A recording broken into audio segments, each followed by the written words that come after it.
The Impossible Deal. The Galactic Trade Council chamber fell silent when Captain Elena Reyes walked through the doors. She was not supposed to be there.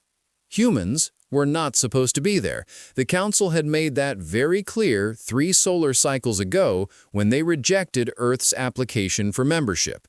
Too primitive, they said. Too violent. Too unpredictable. But Elena had never been good at following rules she disagreed with. Her boots echoed against the crystalline floor as she approached the central platform where 12 species sat in judgment.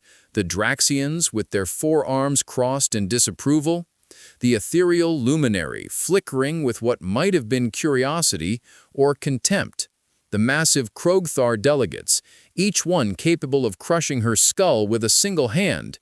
They all watched her with the same expression, disbelief mixed with irritation. "This chamber is closed to unauthorized species," High Arbiter Velraxin announced, his translator device rendering his clicking mandibles into perfect standard galactic. The insectoid leader of the council rose from his seat, antennae twitching with agitation. Elena smiled, not the diplomatic smile she had practiced, the real one, the one that had gotten her through 2 corporate wars and a mutiny on Europa Station. "I have a proposal that will make you very rich," she said simply. The chamber erupted in a cacophony of alien languages, outrage, mockery. But Elena noticed something important. Not one of them had ordered security to remove her. In the galaxy, credits spoke louder than protocol. She had counted on that. Velraxin raised one clawed appendage for silence. "You waste our time, human. Your species has nothing we need. Your world is quarantined for your own protection. You possess no resources we cannot acquire elsewhere, no technology we consider valuable, no—" Elena interrupted. "The void lanes." The silence that followed was different, heavier. She had their attention now. The void lanes were the great mystery of the galaxy. Ancient pathways through space that reduced travel time between systems from months to hours. Hundreds of lanes crisscrossed known space, but they were dying. One by one, over the past century, they had been collapsing. No species knew why. No technology could stop it. The economic impact was catastrophic. Trade routes that had existed for millennia were vanishing. "What could you possibly know about the void lanes?" asked a luminary representative, her voice like wind chimes. "My species can repair them," Elena said. Laughter, actual laughter. The Krogthar delegation pounded the floor with their fists, a sign of amusement in their culture. Even the usually stoic Draxians allowed themselves the equivalent of a smirk. "Impossible," Velraxin declared. "The void lanes were created by the architects, the ancient civilization that preceded us all. Their technology is beyond any current species. We've tried for a century to understand the lanes, let alone repair them. Your species barely achieved faster-than-light travel a generation ago." Elena reached into her jacket and withdrew a small data crystal. She tossed it onto the platform. It clattered and came to rest at Velraxin's feet. "That contains readings from the Astra 7 void lane collapse last month. You lost trillions in trade goods when that lane died, but you also lost something more important. Data. The Galactic Survey Corps ran every scan they had during the collapse. I know because I stole those scans 2 weeks ago." More outrage. A Draxian delegate stood abruptly. "You admit to theft before this council?" "I admit to being thorough," Elena replied. "And those scans? They show something your scientists missed because they were looking with the wrong eyes. The void lanes aren't technology. They're alive." That got them. Every delegate leaned forward. Even Velraxin's antennae stopped twitching. "Explain," he commanded. Elena continued. "The architects didn't build machines. They found a species. A microscopic organism that exists partially in normal space and partially in what we call subspace. The architects domesticated them, bred them, and used them to create stable pathways. The void lanes are colonies of these organisms, and they're dying because they're starving." She pulled out another device, a small container no bigger than her fist. Inside, a faint blue glow pulsed rhythmically. This is a culture sample from the dead Astra 7 lane. My team kept it alive. We fed it. We figured out what it needs to survive. She held up the container. And we can reproduce the process. Every dead void lane in the galaxy could be brought back to life. Every dying lane could be saved. The chamber was completely still now. Elena could see the calculations happening behind their eyes, the economic implications, the political power, the leverage over every species that depended on the void lanes for survival. "Why come to us?" Velraxin asked carefully. "Why not use this knowledge yourselves?" "Because we need 3 things," Elena said. "First, access to the void lanes themselves. We're quarantined, remember? Second, resources and infrastructure we don't have yet. And third," she paused, "we need the galaxy to see that humanity can be trusted, that we can contribute, that we belong." "And in exchange," a Krokthar delegate rumbled, "Earth joins the Galactic Trade Council as a full member, immediately, with all rights and privileges. We get access to your markets, your technology, your networks, and humanity takes over management and restoration of every void lane in known space." The silence stretched. Elena could feel her heart pounding but kept her expression neutral. Everything depended on this moment. Humanity's entire future hung in the balance. Finally, Velraxin spoke. "If you are lying, if this is some primitive human deception, then you lose nothing," Elena finished. "But if I'm telling the truth, you gain everything." The High Arbiter's antennae twitched once, twice, then he reached down and picked up the data crystal. "We will examine your evidence," he said. "You will remain in custody until we verify your claims. If they prove true, we will discuss terms." Elena smiled again. "I'll be waiting." As security escorts surrounded her, she caught the eye of a young luminary in the back of the chamber. The being's light pulsed in a pattern Elena had learned meant respect. She nodded slightly in return. The impossible part was over. She had gotten through the door.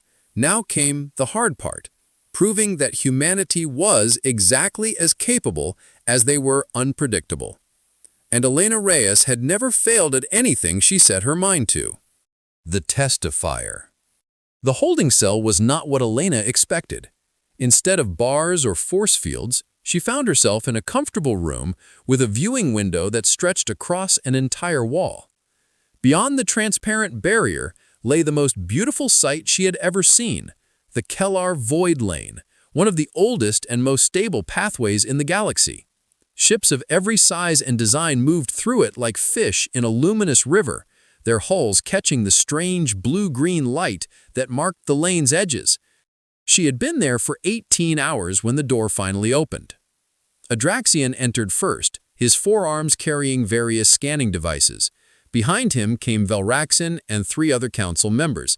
Their expressions were unreadable, but Elena noticed they had brought no guards. That was either a very good sign or a very bad one. "Your data was accurate," Velraxin said without preamble. "Our scientists have confirmed the biological nature of the void lane structures. They are impressed and deeply concerned." Elena turned from the window. Concerned? That humans discovered in weeks what we failed to find in a century. The High Arbiter moved closer, his compound eyes reflecting the lane's light.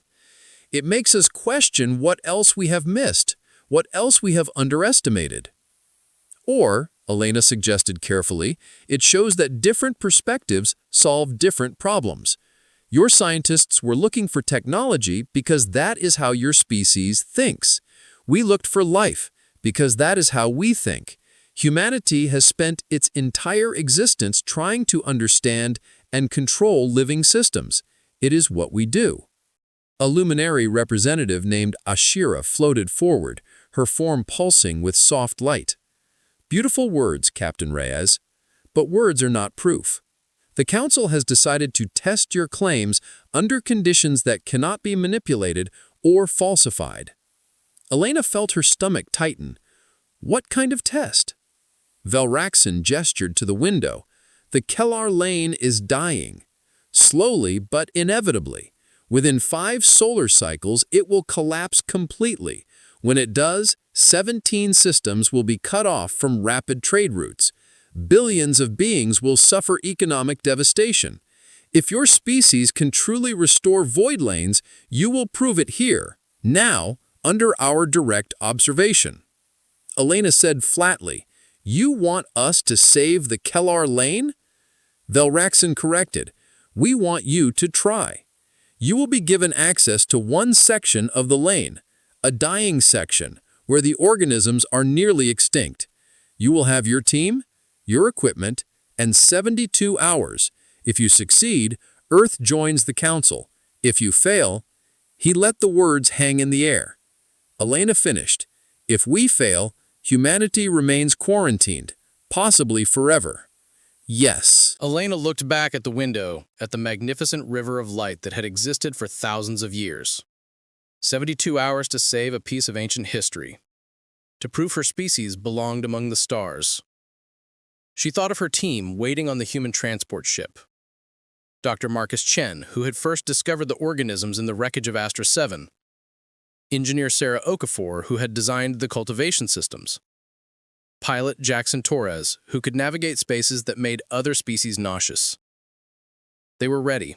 They had to be. "We accept," she said.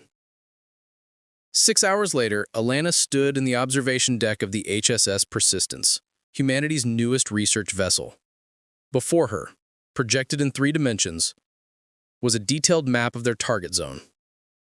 A 5-kilometer section of the Kellar lane where the biological signature had dropped to 15% of normal levels. The blue-green light there flickered weakly, like a candle in the wind. "It's worse than I thought," Marcus said, adjusting his glasses as he studied the data. The scientist looked exhausted, but his eyes burned with the same intensity Elena had seen when he first theorized about the living nature of the lanes. "The organism colony is in full collapse. The individual cells are consuming each other trying to survive. It is essentially cannibalism at a microscopic level." "Can we save it?" Elena asked. "Theoretically, yes. We introduce our cultivated organisms along with the nutrient suspension. The healthy cells should stabilize the dying colony, stop the cascade failure, and begin reproduction. But Captain—" He turned to her, his expression troubled. "We have only tested this in laboratory conditions, a small sample.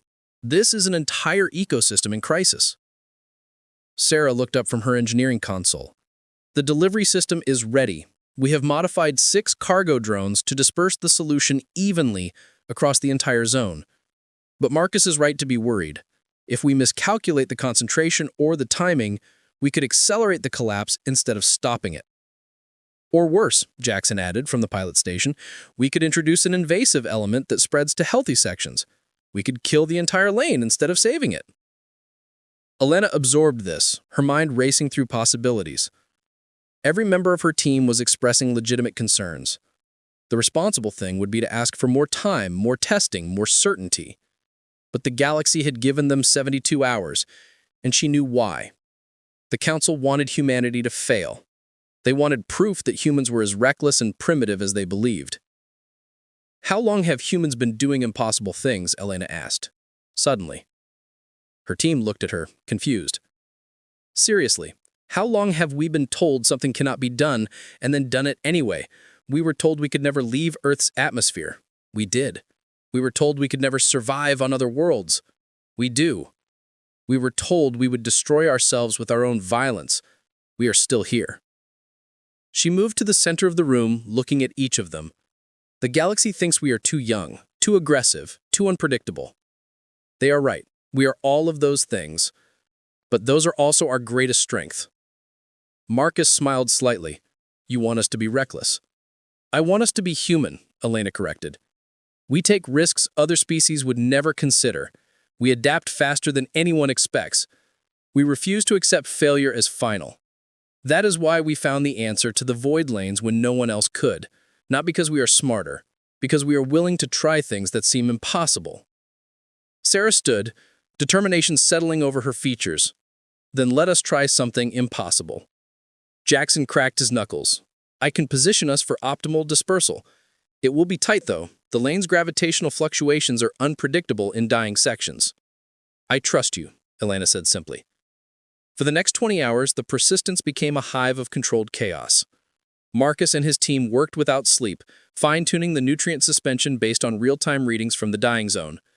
Sarah supervised the drone modifications, adding redundant systems and backup protocols. Jackson ran simulation after simulation, mapping the perfect approach vector.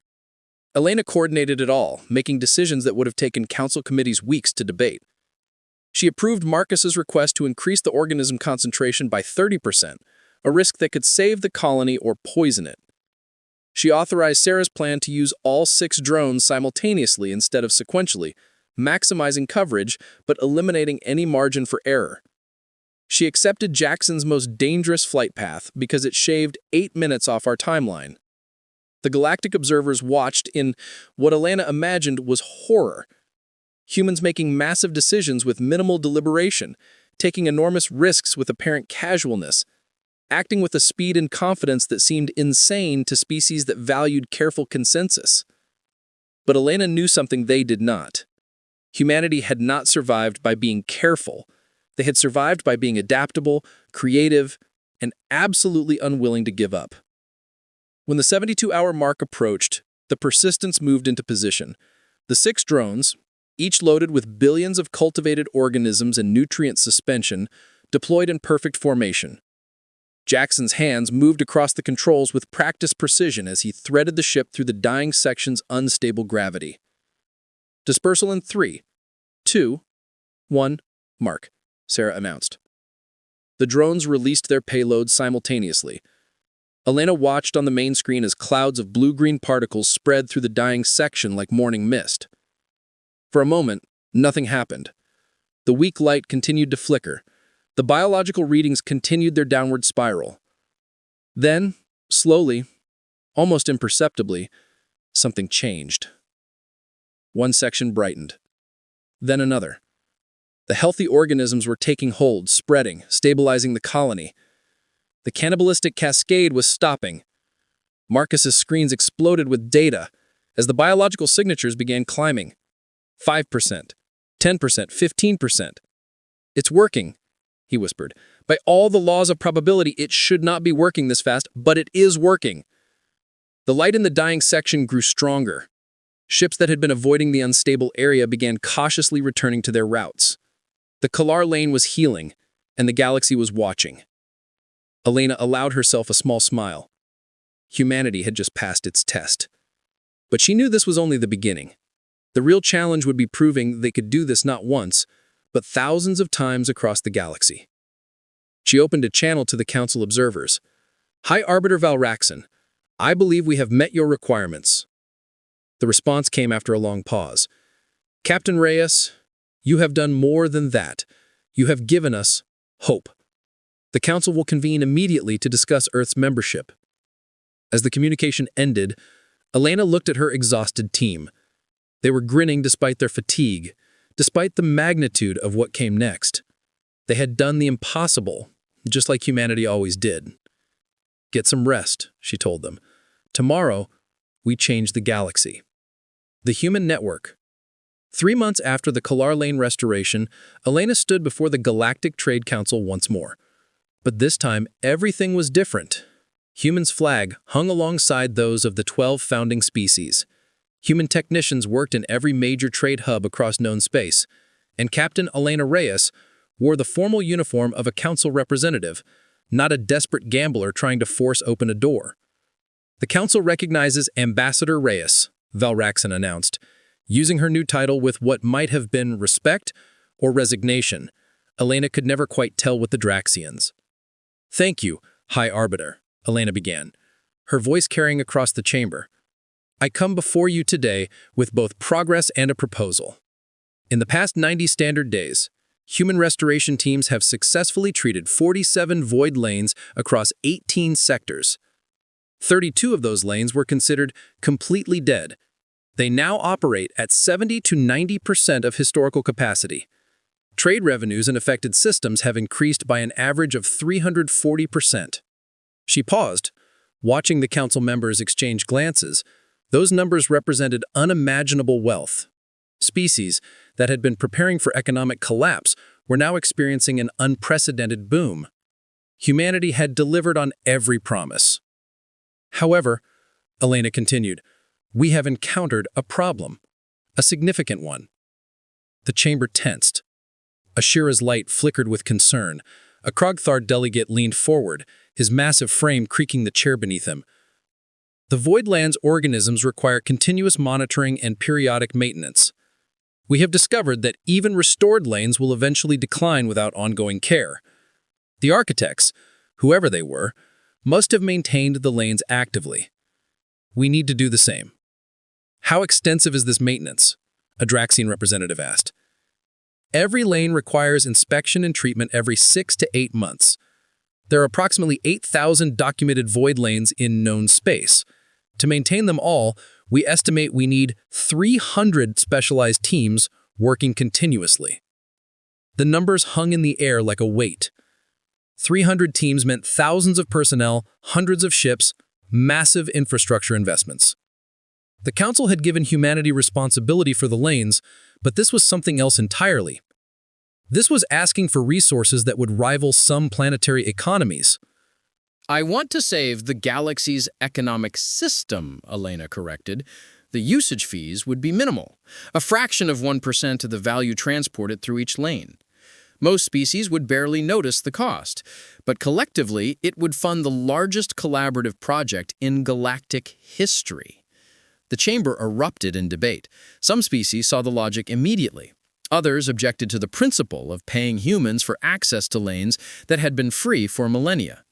The arguments grew heated, languages overlapping as translator devices struggled to keep pace. Elena let them argue. She had learned that sometimes the best strategy was to let people talk themselves toward the inevitable conclusion. It was the Krogthar ambassador, Thurak, who finally brought order. He stood, and his sheer size demanded attention. When silence fell, he spoke in his species' rumbling bass voice. I have seen human teams work, Thurak said. 3 weeks ago, they restored the Mogar Junction in my home system, a lane we had mourned as lost for 20 years. My people wept when they saw the light return. My government projected it would take a decade to rebuild our economy. The humans did it in 6 days. He turned to face Elena directly. How many teams do you have operational now? 47, answered Elena. We have been training more, but it takes time to develop the expertise. And how many would you need to maintain all lanes at optimal capacity? 300, as I mentioned, but realistically, we could begin comprehensive coverage with 200. The rest could be phased in over 2 years. Thurak nodded slowly. My species will commit resources to train 50 human teams. We will also pledge 2% of our Void Lane trade revenues to the network. Not because we enjoy paying humans, but because the alternative is watching our economy die. The chamber fell silent again. A Krogthar commitment was not given lightly. Other species would have to consider carefully before refusing. Ashira floated forward, her light pulsing thoughtfully. The Luminary Council has debated this among ourselves. We have concerns about giving one species so much control over galactic infrastructure.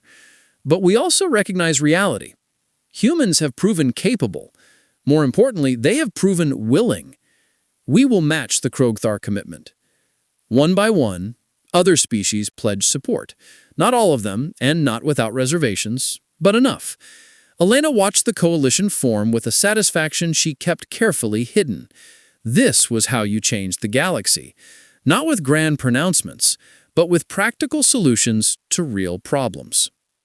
When the session finally ended, Elena found herself approached by an unexpected visitor. Velraxon himself, without his usual entourage of advisors. You planned this from the beginning, the High Arbiter said. It was not quite an accusation. I planned to save the Void Lanes, Elena replied carefully. The rest followed logically. Logically, Velraxon's antenna twitched in what might have been amusement. You humans have an interesting definition of logic. You take enormous risks, you move faster than any species considers wise. You refuse to accept limitations that others treat as absolute. He paused. It is unsettling, but effective, Elena pointed out. Yes, effective. The High Arbiter was quiet for a moment, watching the other delegates file out of the chamber. When Earth's application was first rejected, I was among those who voted against you. I believed humans were too dangerous, too unpredictable to be trusted with galactic affairs. And now? Now I believe humans are too dangerous and unpredictable to be excluded from galactic affairs. Better to have you working with us than finding your own path. Better to channel your recklessness toward productive ends. He turned to face her fully. You have changed the galaxy, Ambassador Reyes. In 3 months, you have accomplished what most species do not achieve in 3 generations. But change creates enemies as well as allies. Be cautious. Are you warning me, High Arbiter? I am stating fact. There are species on this council who see the Human Restoration Network as a threat to their own influence. There are others who fear what humanity might demand next.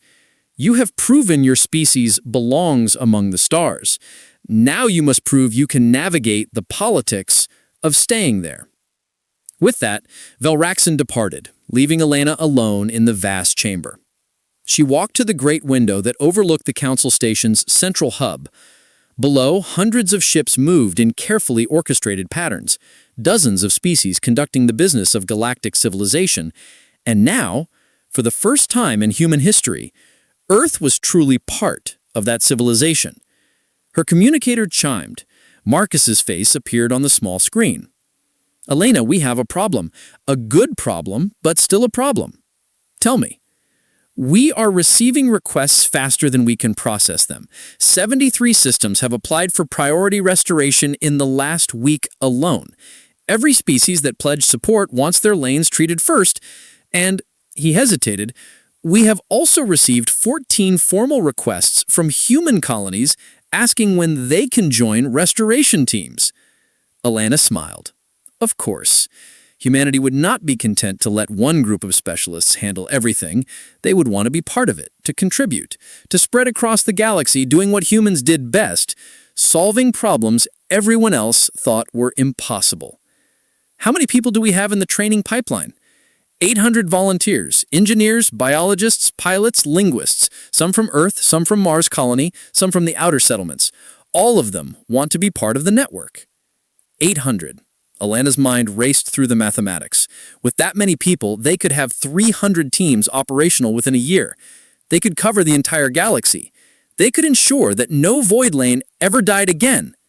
Marcus, start the advanced training programs. Fast-track the most qualified candidates. We're going to build something the galaxy has never seen before. Not just a maintenance network, a human network. A web of people and ships and expertise that touches every corner of known space. That is ambitious even for you, Alina. Ambitious is what we do. 3 months ago, we were a quarantined species with no voice in galactic affairs. Today, we're essential. Tomorrow, we will be everywhere. That is not ambition, that is inevitability.